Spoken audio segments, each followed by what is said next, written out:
Welcome back. It's now time for sports. Jamaica secured their first win at the CONCACAF Under-17 Women's Round 1 World Cup qualifiers after blanking hosts Aruba 2-0 in Group D action on Tuesday evening. After a 0 first half, Raquana Richards opened the scoring in the 46th minute. Substitute Elizabeth Miller added the second in minute 62. In the other group game, Honduras hammered St. Vincent and the Grenadines 15-0. The young Reggae girls are second in the group on 4 points, behind leaders Honduras, who are on 6. The Jamaicans will next be in action on Thursday against St. Vincent and the Grenadines.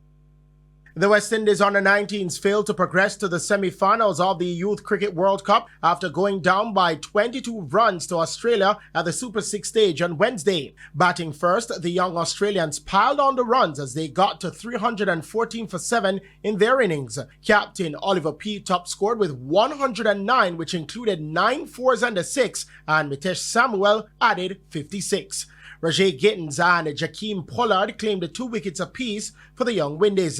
In their run chase, the West Indies Under-19 got off to a good start, getting to 88 runs before the loss of their first wicket. However, they never gained real momentum after that as they got to 292 for 8 from their 50 overs. Zachary Carter top scored with 64, with Joshua Dorn supporting with 62. Charles Leslie Larman ripped through the young West Indian batting lineup as he was the pick of the young Australian bowlers, claiming 4 for 66, while Aryan Sharma and Hayden Isaac Schiller got 2 wickets each.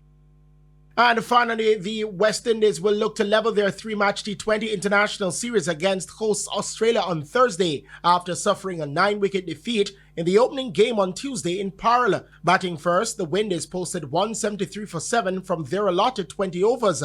Shemron Hitmar top scored for the Caribbean men with 46. Jamaican Rovman Powell was next best with an unbeaten 29.